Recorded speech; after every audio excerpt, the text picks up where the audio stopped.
love lives here. Yes, we do. We embolden people to live their highest potential through the transformative power of love. And here at Centers for Spiritual Living Worldwide, we are working with the theme this year of Living Everyday Wonder. And that has been the theme for January, is Living Everyday Wonder, because January has been setting up how we're going to approach the rest of the year. We're going to approach the rest of the year living everyday wonder, and we're going to do that in 11 different areas of our lives. So starting in February, we're going to look at our inner life, that inner space, that mental space, that spiritual space is where we're going to focus on for February. And before we go any further, I do want to acknowledge a few more folks that have popped in the room this morning. Good morning to John and Lupe. Good morning to Suzanne. Good morning to Anita and Frank. And good morning, Chester. Great to have you with us as well. When Chester popped in, I jumped up because way over there, without my glasses on, it looked like Denise Rosier. And I was like, wait a minute. And then, no, sorry, it's Chester. So we love you, Chester. We do. But Jubel would have lost her mind had it been Denise Rosier. So I just, so at any rate, ooh, there's a, wait, let me go right there. Okay. On camera, there, one of these crystals right behind me, I had to move. One of these crystals right behind me is like going, and so I know that Riverside Center for Spiritual Living is a beacon of light, but I also want the folks, out there in TV land to be able to actually see us too. So I'm gonna try and stand here for just a moment, and maybe the sun will shift. My big old head blocked the light there. So we are working with Living Everyday Wonder, and today I want to talk to you. The talk title today. The talk title today is "Prove It, Prove It, Prove It." Right? If you're from Missouri, the show me state, show me. Right? Show me, prove it. Well, I'm not going to show you. You got to show yourself. Right? I can't prove it to you. You have to prove it yourself.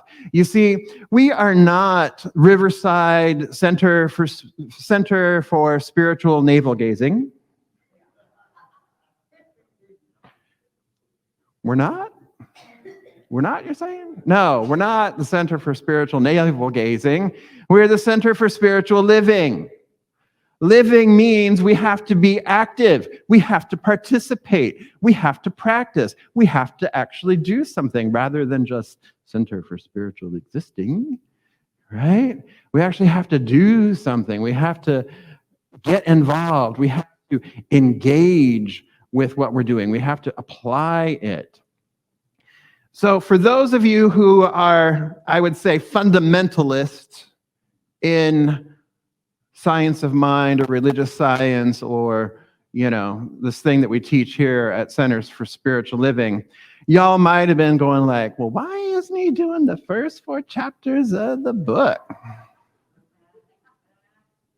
Right? Because don't we always do the first 4 chapters of the book? Well, if you haven't read the first 4 chapters of the book and you've been in this philosophy for 30 years, I'm sorry. Read the book. But at any rate, as a nod to that, I'm going to pull from the 4th chapter, how to use it. Okay? All right. So here we go. So the opening line of how to use it, the 4th chapter of Science of Mind, the Science of Mind text written by Ernest Holmes, says this: one of the greatest difficulties in the new order of thought is that we are likely to indulge in too much theory and too little practice.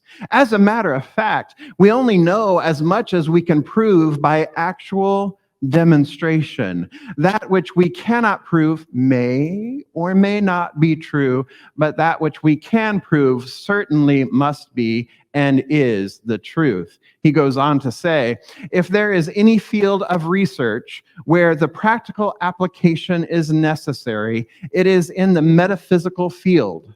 The reason being that the principle of metaphysics seems less tangible to the average person than does the principle of other sciences. You see, he titled his work, he titled it The Science of Mind and Spirit, but the science of mind. And he named the teaching itself religious science. He didn't call it Essays in Consciousness, nor did he call the tradition that or the teaching, he didn't call it religious ruminations, right? No, he intentionally used the word science. And so the Oxford Dictionary defines science in this way. Science is the intellectual and practical activity encompassing the systematic study of the structure and behavior of the physical and natural world through observation and experiment. Intellectual and practical observation and experiment.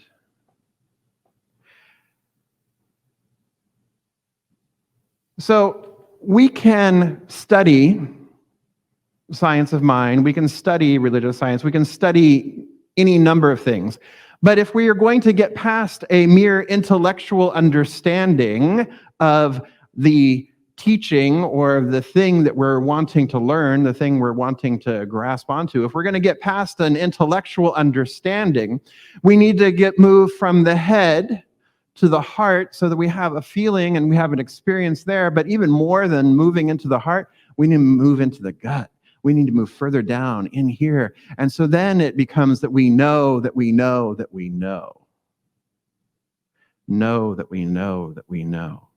Because then what happens when we get to this level of understanding, what happens then is that we embody it. Oh, we embody it. Look at the word embody. What does that mean? It means to take form, to take shape, to demonstrate. That means that we know something so completely that it takes form, that it shows up as form. It shows up in a body. It incarnates. So we know that we know that we know.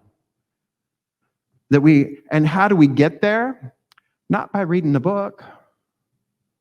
Not by reading a book. Not by coming here and listening to me yap on and on, whatever. Right? Not by going on to TikTok, right? So Leslie, my friend, Reverend Leslie Goodwin, I love her. And sometimes I think that woman is evil incarnate. No. Because she turned me on to TikTok this week. Oh, I have laughed so hard in the past 4 days. It's so addicting, yes. I mean, I have laughed and laughed and laughed. And as I was watching this, there's people doing all kinds of stuff on TikTok. And came across this one video of this man somewhere down south making fried manicotti tacos. I'm like, okay. And another when he was making pancakes in the rice cooker. I'm like, okay, sure, why not? But if I want to have pancakes in a rice cooker, I can't have pancakes in a rice cooker just by watching the video, can I? No, I got to do what he's doing in order to enjoy the pancake from the rice cooker. I have to try it out. I just can't show up and I just can't, I'm never going to be able to eat the pancake because I'm not following through. I'm not doing the thing. I'm not doing the do, right? So, another way of looking at it too is you're going to the gym, right? You sign up for the gym. You want to change your life. You want to change your body shape. You want to get healthy. So one day Johnny decides he's going to go to the gym. He's going to get healthy. He's He's like, all right, I'm going to go to the gym. I signed up for the gym, and part of my gym membership is I get 3 free sessions with a trainer. Awesome. Okay, so I set up the time with the trainer. He sets up his time with the trainer. The first meeting, the trainer's like, hey, great, welcome. What are your goals? Listens to him and, gives him some exercises and some pointers and some tips in his first session. It's like, okay. So Johnny's cool with that. I was like, all right, awesome. Johnny comes back in the second session, and Johnny's like, all right, so I'm ready for my second session. So the trainer's like, okay, great. And so here's some classes that you might want to consider. Maybe you want to do Zumba, or, maybe you want to do aerobics, or you want to do something. Here's some classes that might work for you. Here's some other cardio exercises. And he shows them a few more strength training exercises, right? And gives them a few nutritional pointers, right? Okay, good. Johnny's excited. Good. Comes in the next time for his third appointment. He's like, Tom, I just don't see this working. I don't understand, because it's not happening. I'm not seeing the results I want to see. So Tom, the trainer, is like, oh, okay, Johnny, let's see what we can do here. So, Johnny, what classes have you taken here at the gym? I haven't taken any classes yet. Oh, okay. Those nutritional things, that dietary change, those dietary modifications that we discussed, how is that going? I'm still going to Big Mac. I'm still going to McDonald's, I don't know. Okay, the exercises that I gave you the past 2 times, how are those going? Wait, what? You mean I have to do the exercises? I have to use the machine? So we laugh because that, of course, if you want to make this kind of shift, you want to make this kind of change, right? Physical change, you're going to the gym. If you're not doing the exercises, if you're not participating in the classes, if you're not changing what your intake is, your diet, your nutritional intake, if you're not changing any of those things, you're not going to see the results you think you want, correct? But at the same time, Tom's done his part. Tom's shown Johnny what to do. Tom's given him all kinds of ideas, right? Guess what, people? Cold, hard truth. Happens here too. Same thing with spiritual, changing our lives, spiritually changing, and when we want to expand and change the way we are living, change something about our lives. You can come here and you can listen to me, and I can give you stories, and I can give you tips, and I can give you tools, and I can teach spiritual principle. But whose responsibility is it to do it? Oh, ouch. And I'm speaking to myself too, because I'm like, ooh, that's a great workshop. Wow, that was fantastic. I really like that idea. I think I should do that. 3 days later, what did they talk about in the workshop? A month later, it's like, oh, I think I attended a workshop. Right? So we laugh because it's true of that, but as Ernest Holmes is saying, we also have to apply the principle, we have to apply the teaching, we have to apply and we have to practice, and that's the only way we're going to experience anything, because how do we move from this heady thinking about something, theoretical something, to actually embodiment, is by actually doing the practices, by actually doing the work. Ben Franklin said, "Tell me and I forget. Teach me and I may remember. Involve me and I learn." Problem with this thing from Ben Franklin is that this idea leaves out one half of the learning equation, right?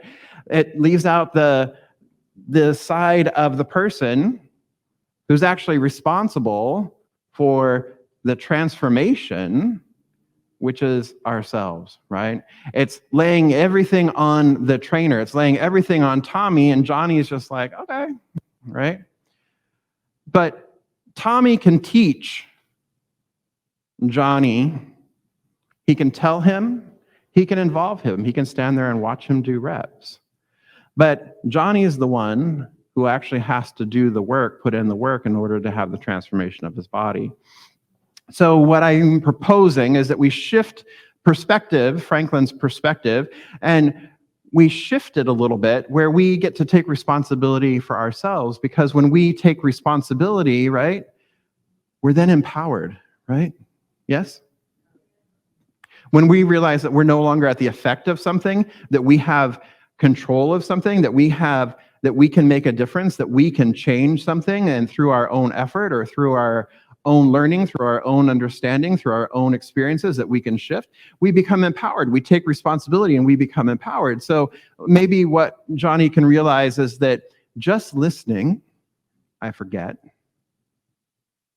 Paying attention, I may remember. Applying, I learn. Practicing faithfully, I embody, I understand, and I transform. Say it again. All right, here we go. One more time. Just listening, I forget. Paying attention, I may remember. Applying, I learn. Practicing faithfully, I embody and understand, and I transform. When we're talking about living your highest potential, people living their highest potential through the transformative power of love, we don't get to live our highest potential by just listening, by just paying attention. We get to apply. We get to experience. We get to experiment with it. And then we go deeper.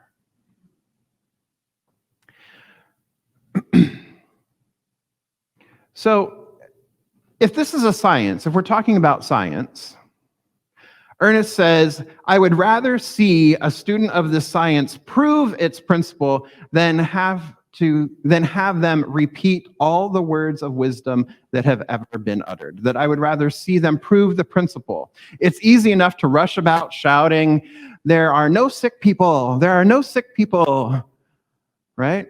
But this will never heal those who appear to be sick. It's easy to proclaim that there are no needy, and anyone can say this or be wise or unwise. But if we are to prove such statements to be facts in our experience, we shall be compelled to do more than announce a principle, no matter how true it may be. We have to do more than just announce it, right? Running around. God is all there is. God is all there is. God is all there is. You're whole, perfect, and complete. But are we really proving it? Or are we just mouthing it, right? Spiritual truth, but are we proving it? Or are we just saying it? So one of the things that we say, or one of the ideas that we have here at Centers for Spiritual Living, right, is I live in an abundant universe. We live in an abundant universe. I am maintained and sustained. Spirit maintains and sustains its beloved creation. All true, yes? But how do we know this? Until I apply it, until I run it through a scientific method, I don't know. I haven't proven it to myself. All I have is an intellectual knowledge or intellectual understanding. So if we're a science, right? If this part of this is a science, a philosophy, a way of life, then how about we use a little scientific method, shall we? All right, so a scientific method would say you have an axiom or you have an idea that is there that you want to investigate a little further, right? And so maybe you do a little bit of research on it, and then you come up with a hypothesis, and then you find a way of testing that hypothesis. You experiment. That's the fun part, right? Bunsen burners and explosions and all kinds of chemical reactions, right? That's the fun part, right? Experiment. And then once we experiment, we see whether the data that we collect supports our hypothesis, confirms it, or whether it disproves the hypothesis, and then it invites us into a different line of inquiry. And then we start the process again, right? That's the scientific method. And so why can't we do that here too? Why don't we do that here too, right? So if we take that axiom of we live in an abundant universe, okay, good. I understand that here. We live in an abundant universe. I understand it here that I am maintained and sustained by Spirit, that Spirit withholds nothing. I can say it. I can think it. But does thinking make it so? I need to apply it. I need to test it. I need to think about, or not even think about it. I need to experience it. So how am I going to experience it? One way, here's a tool. One way, a tool is also the whole scientific method, so I'm just giving you an example here, all right? So one way is through conscious contributions. I've shared with you before, right, that there was a point in my ministerial training when I had $52 to my name. 52. I had a house, had a car, had $52. And so I was sitting there because what had happened when I started ministerial training was I left a job that was extremely toxic, awful work environment, toxic, hostile work environment, and it was supposed to be a spa. Can you imagine? So it was a toxic work environment. So I left it. And I had quite a bit of savings at the time, enough to at least get me through a year or so. So I had savings at the time. So I left the job and I was like, all right, I am free. I know that I am abundantly blessed. I live in an abundant universe and Spirit maintains and sustains its beloved creation. And so I'm going to wait and I'm just going to know that Spirit presents me with the right and perfect job. Spirit does that, perfect, and, all's well. So, after you've left a toxic job, it's like, and there's freedom. Woo-wee. Well, that money didn't last as long as what I thought it was going to last. And I was like, okay, Spirit, I'm waiting for the job. I'm waiting for the job. I'm really needing a job, Spirit. Spirit, I have $52 in my bank account. I'm still waiting. And what I had realized is that I had been withholding. Because all of a sudden I had a fixed income. All of a sudden I was like, oh.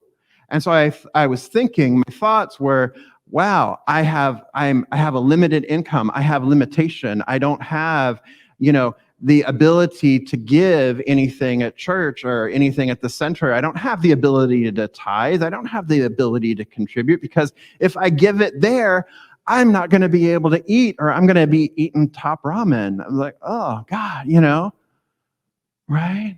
And so instead, what was happening is there was this withholding that was happening. Right? Until I got to $52. I was like, okay, if I'm going to be a minister one day, I got to demonstrate this. I got to prove this. I got to prove this to myself. I got to know this for myself. And the only way I'm going to know it is to actually do it. So that Sunday, I tithed $5 of the 52. Well, $5.20, true tithe. There you go. Right? The next morning, I got a call from my realtor.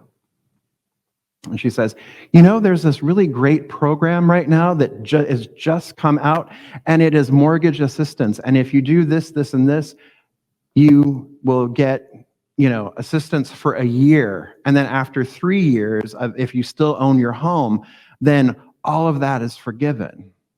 I was like, wow, okay, let me sign up. That evening, a friend of mine from work calls me in tears and says, my marriage has ended. I need a place to stay. By the end of the week, she was living with me. Another friend calls me later at the end of that week and says, you know what? I'm moving to Las Vegas. I need a place to stay. Can I move in with you? I'm like, yes, you can. Absolutely, you can. And then the following week, a friend from church says, you know, I have this job opening. It doesn't pay very much, but it's something there, because I wasn't ready to go back to the industry that I had left. I said, yes, okay. And then later that summer, that little man right there said yes and came into my life. And there we were.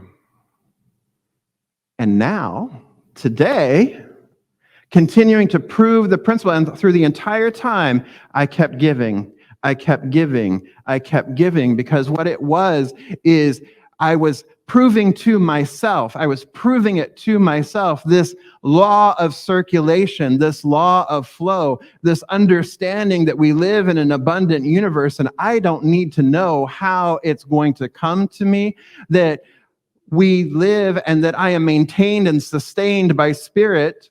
When I step forward and I say yes, and I trust, because I wasn't trusting Spirit before. I'm like, no, this is my money. I'm going to hold on to it. Right? I wasn't trusting. I wasn't trusting the flow. I wasn't trusting the law. I wasn't trusting the way it works. I wasn't trusting the principle until I began to prove it to myself. And then all of these sudden, it opened the gates, it opened the way, it opened the pathway, and boom, boom, boom, boom, boom. And so since then, I've never not tithed. I proved it to myself. And so I don't need to tithe. I don't need to give it to the center because the center needs my money. That's not why I tithe. That's not why I contribute to the center. I contribute to the center because I need to do that for me. I need to do that to keep myself in alignment with and in the flow of circulation, in the flow of Spirit. I do that for me as an act of gratitude for all of the expansion and abundance that Spirit has rained down upon me, so that I can share it and express and be more fully who I am, and so I can share it with others, so I can share it with a community that I love. And the trick to it, or not the trick, or one of the things about it, is that we have to do it freely and generously. Isn't that what we affirm every Sunday? I give freely, and I give and receive freely and generously. Right? With an open heart and an open mind. Meaning I'm not doing it with any kind of attachment. I'm not doing it with any kind of an expectation. And the universe responds to me in kind. Now, that does not mean that the universe is going to take the exact dollar amount I contribute and return that exact dollar amount to me. It's possible, but return that exact dollar amount to me. Nor does it mean that the universe is going to say, okay, you contributed 100. Well, it's like pressed down, overflowing, tenfold, returns to me tenfold. So it's like, okay, $1,000, woo, right? Because that's transactional. That means I'm giving with the intention of, I'm going to give $100 with the intention of that I'm going to get $1,000 in return. Ooh, that's an interest rate. Right?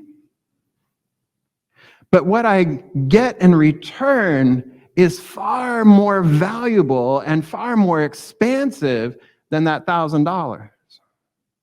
I get community. I get to live in principle. I get to experience life on a grander scale. I get to experience love, unconditional love. I get to experience friendships. I get to experience a life that I love, a life that I enjoy. And oh, by the way, the money side of it takes care of itself.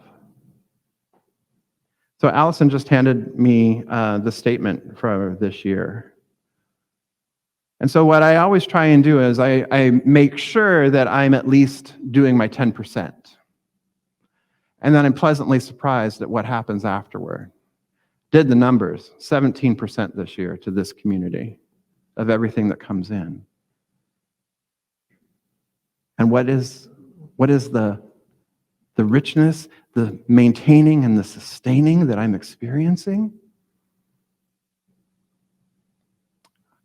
We have more money in our savings account than ever before. We are debt-free, unlike ever before, carrying no credit card debt. And so there is this freedom. The only debt we have is, we own our house. Not quite to like paying that in cash yet, okay? But working on it. Working on it. But what it is it is a stepping into, for me, it's approving the principle for myself that Spirit maintains and sustains its beloved creation. We live in an abundant universe, and it shows up financially, yes, but it also shows up in so many other ways. The outpouring of love from last week, the outpouring of love from this community always, my God, you can't put any money on that. Can't put a price tag on that. But see, here I am telling you something again. Telling you about my experience. Telling you about my experience of proving the principle to myself, of proving the law to myself, of proving the way it works to myself. And I can tell you about it. Tell you about it. I'm doing it right now. But the only way it's going to work for you is for you to prove it to yourself. The only way you're going to experience the benefits or the freedoms that come with practicing the principles, of applying the principles of whatever spiritual principle you're choosing, the only way life is going to change or get better or like be fabulous, right? The only way is if you do the work too. You do your own work. You decide, okay, you know what? I am going to take this principle and I'm going to apply it. I'm going to experiment with it. I'm going to see what happens. And hey, if I don't like that result, guess what? I get to change the hypothesis. I get to change the inquiry, and I get to experiment again. And I get to experiment again. Yes? All right. So, Valerie Kaur says this. I love this quote by Valerie. Valerie says, where did she go? There she is. Valerie Kaur says, we become what we practice. We become what we practice. So remember, a demonstration is the result of embodying something so fully and completely that it takes form.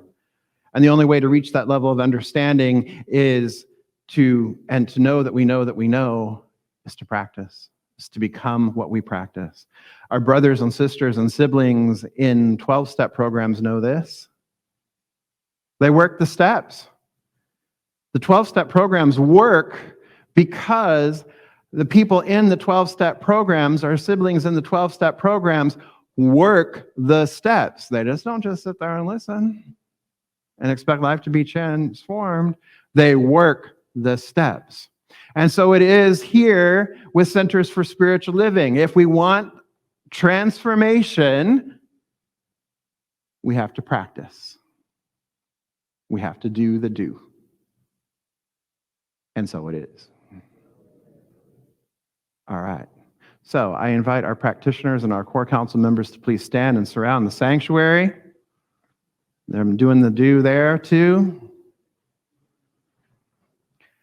And let's go into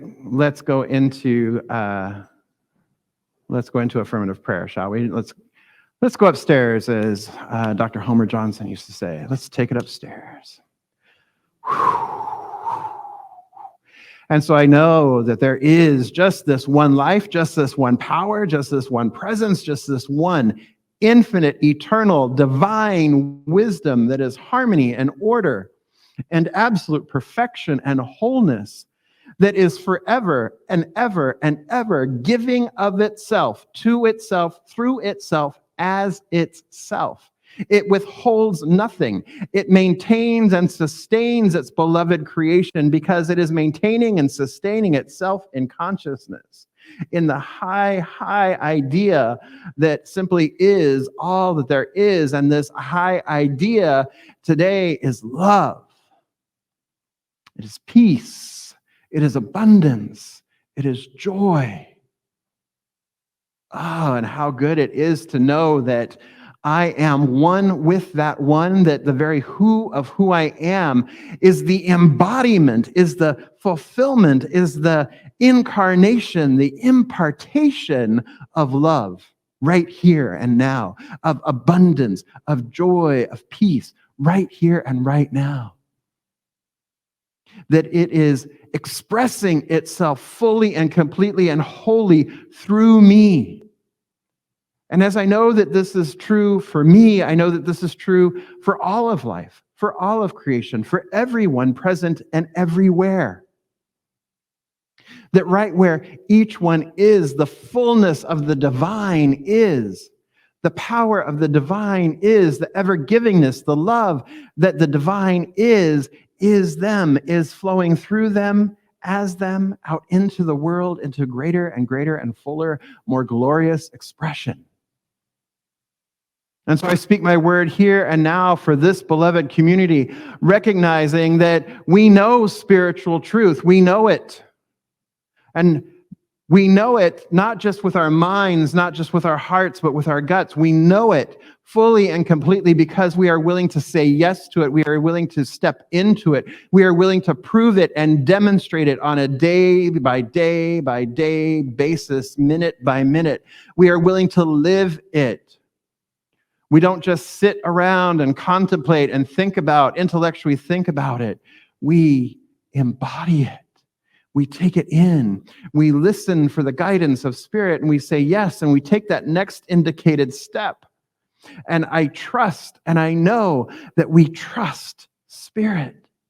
We trust faith. We trust that we know that we know that we know. And we live more glorious, full, expansive, expressive lives. We live our highest potential. And that's not sometime in the far off future. That is sometime is right here, right now. Because there's only the eternal now. There's only one moment ever happening. Everything is always happening in the now, in the right here, right now, this moment. So I claim and know and affirm that it is so here and now. And I give thanks for the divine unfoldment. I give thanks for the expression. I give thanks for the transformation, the transmutation, the lifting up into a higher elevation, into a higher consciousness, into a higher state of being, a higher way of being. I give thanks for this life, this exceptional, wondrous, glorious, magnificent life. And I simply release this into the law, trusting, knowing that it is done and proves itself. And so it is.